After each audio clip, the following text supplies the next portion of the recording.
Bagsakang presyo? Murang paninda? 10 piso, 5 piso, busog ka na. May kasama ka pang malamig na tubig. Maraming pagpipilian. Ilan lang yan sa mga dahilan kung bakit dinarayo ang lugar na to sa Kamaynilaan.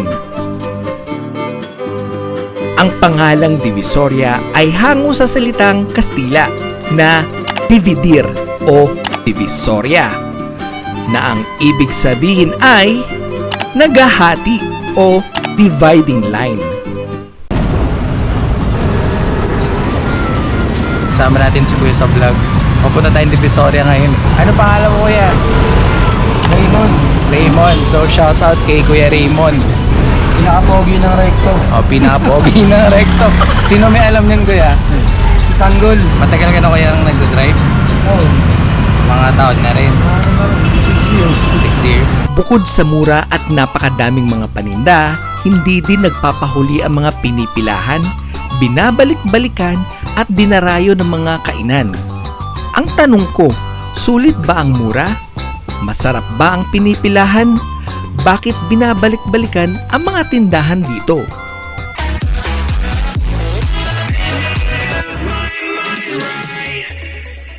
Good morning mga Rideout and welcome po sa ating YouTube channel. Nandito tayo ngayon sa tinaguriang bargain capital of the Philippines, ang Divisoria! Mga Rideout, nandito tayo ngayon sa isang sikat na mall dito sa may Divisoria, yung 168. Bibisitahin natin yung food court nila dito kasi balita ako may something nakakaiba at masarap na pagkain. Tara, food trip tayo. Ang Muslim food ay madalas na tinatawag na halal food, na tumutukoy sa mga pagkain at inuming pinahihintulutan sa ilalim ng batas na Islam o Sharia. Sa Pilipinas, ang pagkaing Muslim ay mayaman sa lasa ng niyog, pampalasa at sili, lalo na sa Mindanao at Sulu. Nasa food court 1 tayo. Binisita natin yung isang Muslim na kainan, Al Hassan. Actually, first time kong kumain ng Muslim na pagkain. Kung ano yung mga ingredients na nilalagay nila pagdating sa mga pagkain nila. Nag-order tayo ng beef rendang. Alam mo yung cuts ng mga beef niya, para siyang mga chunks. And tara, taste test natin.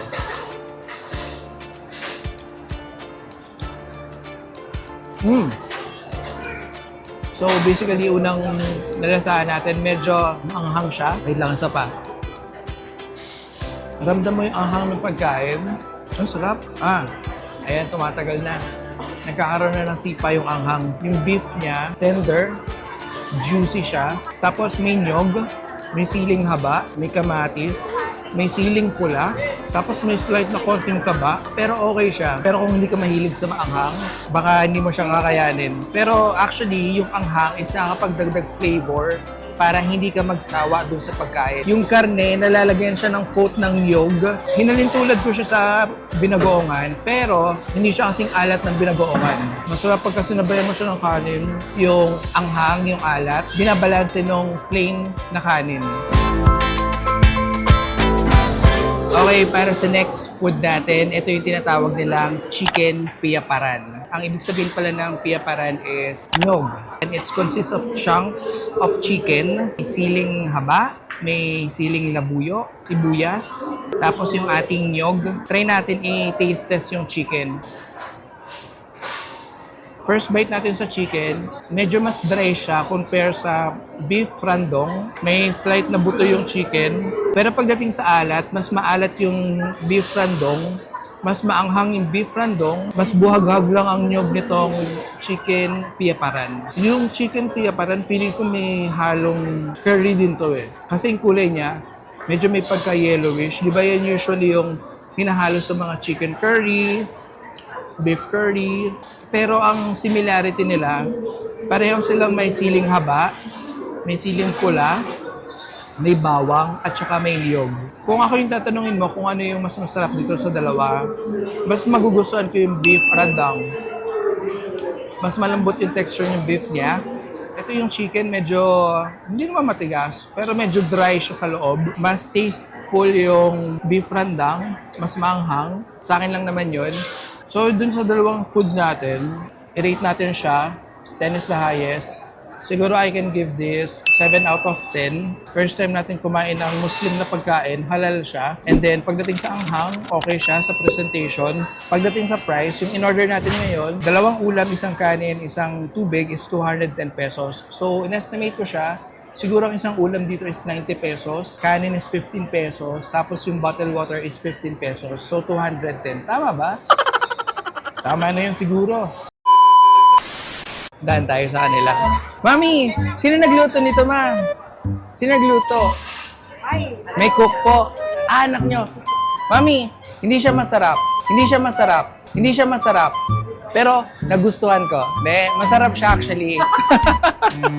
First time ko po kasing kumain ng Muslim na pagkain po. Pero nakikita ko yung label ng halal.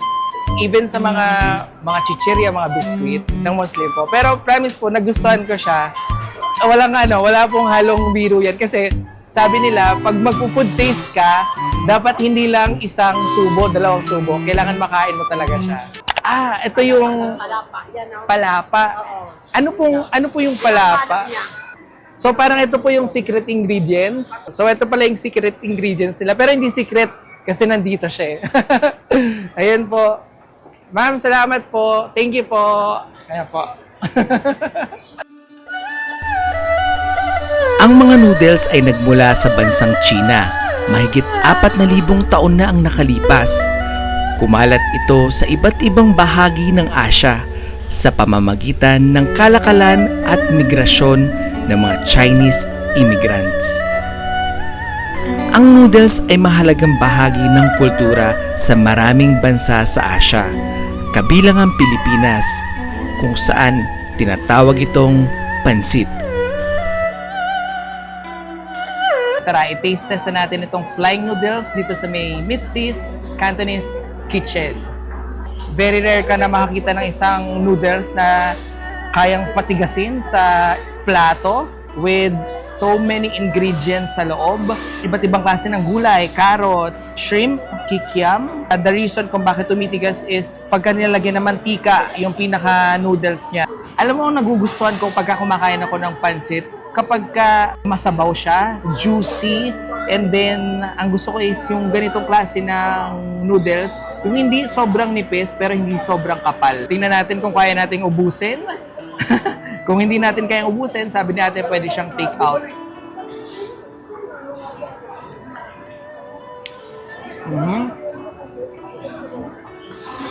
Nalalasaan mo kagad talaga yung sauce niya. As in, masabaw talaga siya. Mainit siya. Bagong gawa actually nung pumunta ako dito. Kaya sinuserve nila to ng freshly cooked. Isang tusok pa lang sa kanya makikita mo yung crunchiness ng gulay. At the same time, yung gulay fresh siya.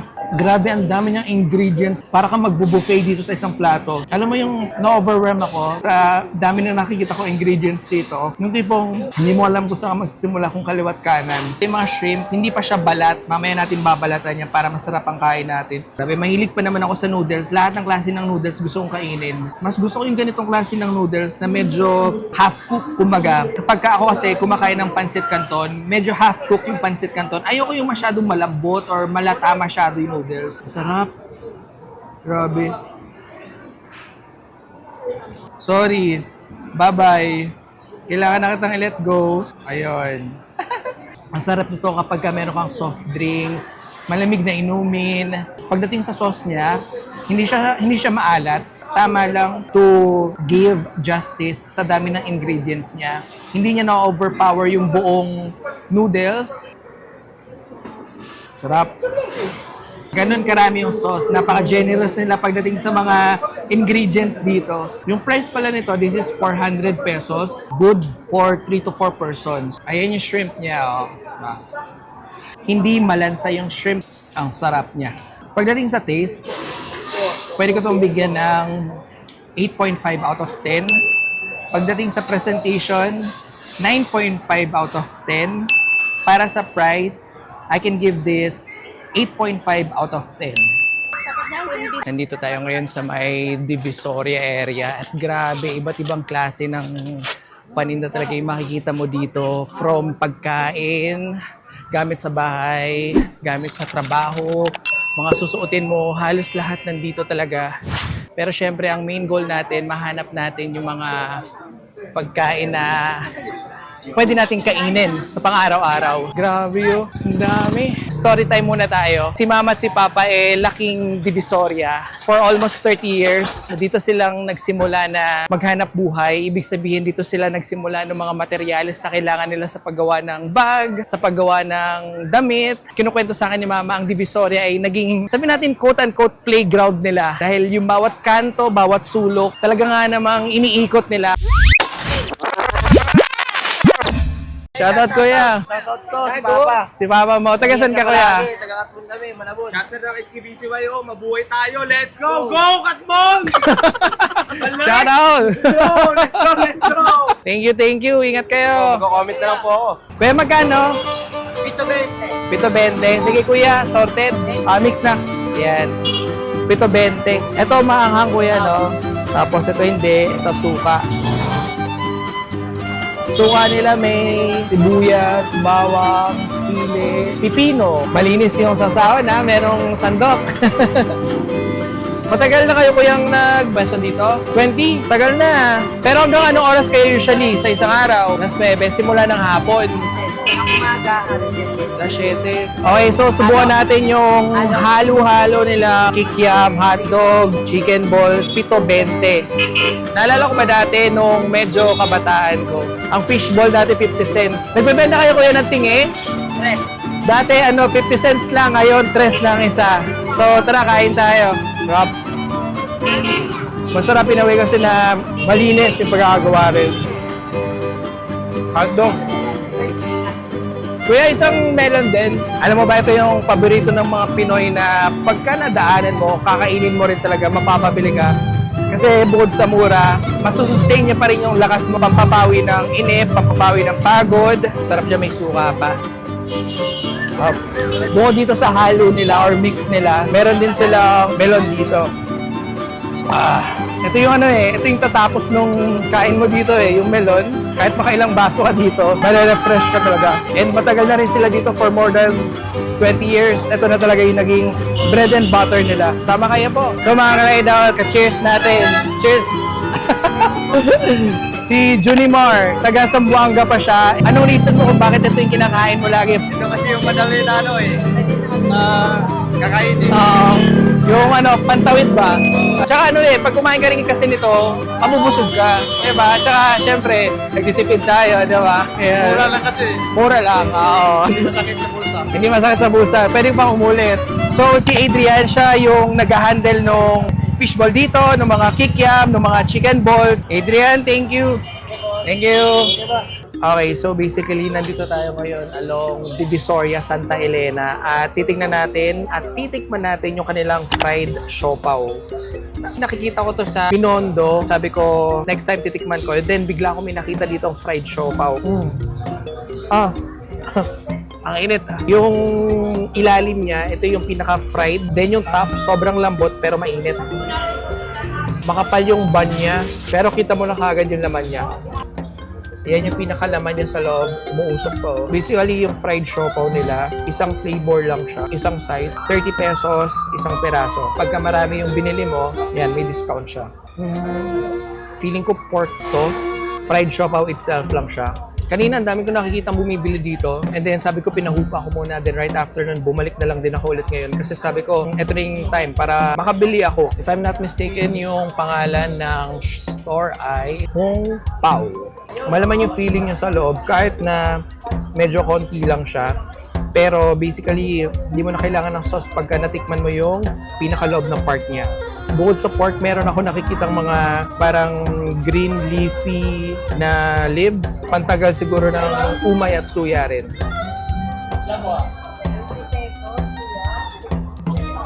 So when it becomes a price, I can give this 8 out of 10, habang marami kang binibili, mas nagkakaroon siya ng discount. Maingganyo ka na bumili ng marami. Sa taste naman, 7.5 out of 10.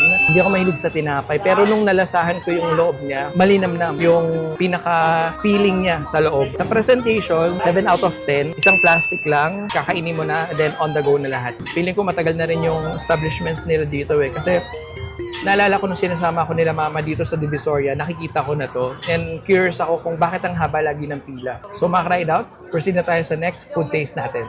Mga ka-ride out, time check natin, alas 5 na ng hapon. At ito yung oras ng datingan ng mga trailer truck dito kasi kararating lang ng mga fresh vegetables. Ayan, mga prutas, gulay, lahat yan. Alas 5 yung bagsakan dito. Kaya pagdating ng oras dito, nagsiset up na rin yung mga tao kasi magtitinda na sila for the night market. Katulad nito, ang daming binubuhat ni Kuya. Oh. Bagong dating niya, bagong baba. Galing saan, Kuya? Baguio. Ayan. So, yung mga sample ng mga fresh harvest ng mga gulay.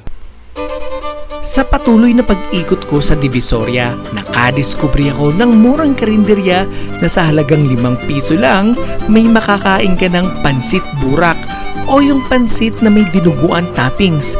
Dito yan sa may Elcano Market, Tondo, Divisoria, Manila, sa karinderya ni Kuya Rolly B. Yan mga ka-ride out. Marami tayong kasamang kumain ngayon at nagpaalam tayo sa kanila. Umpisa na natin dito kay Sir. Sir, ano pong pangalan niyo po? Si Kuya JR, kasabay natin kumain. Buboy. Ayan, Kuya Buboy. Jello. Wax po. Sir Wax. Ayan. So, sama-sama tayong kumain dito kay Kuya Rolly. Dito yan sa may Tondo, Manila. Ito yung tinaguriang Jollibee daw. Dito sa Tondo. Masarap sa Jollibee. Mas masarap, mas mura. Nag-order tayo dito na 10 piso nila na pansit tapos may dinuguan din siya. Yung ulam natin, half ay 50 peso. Bicol Express, 50 pesos din siya. Pero pag naghanap kayo ng mas mura, pantawid gutom or kaya naman yung pang madalian na kain lang, meron silang tigil 5 piso pa rin dito na pansit tapos may dinuguan pa rin. Sir Wax, anong paborito yung in-order dito? Siyempre, pansit burak. Pansit burak pa rin. Pansit tinuguan. Panalo. Oo. 10 piso, 5 piso, busog ka na. Pwede na. Oo. May kasama pa malamig na tubig. Anli po ba yung malamig na tubig? Oo. Malamig na, masarap pa. Bola lang yan. Magic water ba yan, sir? Hindi naman. Yan, Kuya Jello, bakit dito ka lagi kumakain? Lapit po dito yung workplace ko. Malapit lang. So, parang pagka bago pumunta, kain, pagka-uwi, dito na rin. So, parang ito yung extension ng kusina sa bahay. Grabe, ang daming tao dito. Suki na, sir, dito? Araw-araw. Pag wala pong luto si ma'am, dito po kayo. Opo, siyempre. Ang daming kumakain ngayon, tuloy-tuloy. Yung tao nakakatuwa. Dito lang po kayo makakain ng kanin baw. Ano ba yung kanin baw? Baw. Toppings niya. Toppings, Okay po. opo. Yung iba kasi, sir, naghanap talaga ng sabaw ng toppings para mas lalong ganahan kumain. Saka lahat po ng luto rito masarap. Dito. Pero biro po. Totoo po yun. Tsaka imagine mo ngayon, sobrang taas na rin talaga ng gasolina, sir. Kaya talaga ang tao ngayon, number 1 na hinahanap, Opo. mura. Tapos mabubusog ka pa. Mura na masarap pa. Oo. Kasi hindi naman babalik-balikan kung, di ba, hindi masarap. Tuwan-tuwa ako dito sa 5 piso nila na pansit. Solve ka na. Kahit hindi mo siya lagyan ng sabaw ng dinugan, malalasahan mo yung luto ng pansit. May mga sahog pa rin siya. Pero syempre, don't expect na marami yung sahog. Malinis yung pagkain at nabubusog ka pagdating sa dami ng pagkain. Kasi ngayon lang ako nakita ng pansit, 5 piso lang. Grabe, ang mura niya talaga. Bicol Express, pagdating sa lasa, yung anghang, siguro kung 10 yung pinakamanghang, nasa 6 lang siya. Hindi pa ganun kaanghang, pero malalasahan mo yung karne niya, hindi ganun katigas. Very tender lang nung karne. May Bicol ka? Order ni Sir, Bicol Express din. Tapos yung gata, malalasahan mo yung gata. Pero yung 50 pesos nila, sasabihin ko sa inyo, isang order na ng iba, kalderetang baka. Yung sauce ng kaldereta, dito, malalasahan mo yung anghang. Sumisipa. Yan, ito yung mga sliced chunks ng karne. Hindi dry yung karne niya, hindi matigas yung karne. Ayan. Okay. Nalala niyo yung beef na kinainan natin kanina dun sa 168 Mall? Ganito lang din yung pagka-tender nung meat sa kanya. Itong isang plato na to, 10 piso naman. Pero sa iba, sorry to say, yung isang plato nila, minsan 25 pesos na. Sa taas ng bilihin natin ngayon, gasolina, kuryente, tubig, unang hahanapin mo talaga is kung saan ka makakamura pero babalik at babalikan mo pa rin. Kamusta kain, kuya? Bicol Express. Mukhang suki na, kuya. Umaga tanghali. Mananalo kami yan. Kakain kami lagi dito. Ano pangalan mo, kuya? Shout out. Ano yan? Jeff. Jeff. Kaya kapatid ko yun. Araw. Yun. Kaya base mo yan. Actually, yung mga ride out, kung ano yung mas masarap dito, yung kumakain ka na kasama mo yung mga tropa mo, mas lalong sumasarap yung pagkain. Grabe, so sobrang dami ng tao dito kay Kuya Rolly. Ayan, no. Hindi pa ako makapagbayad.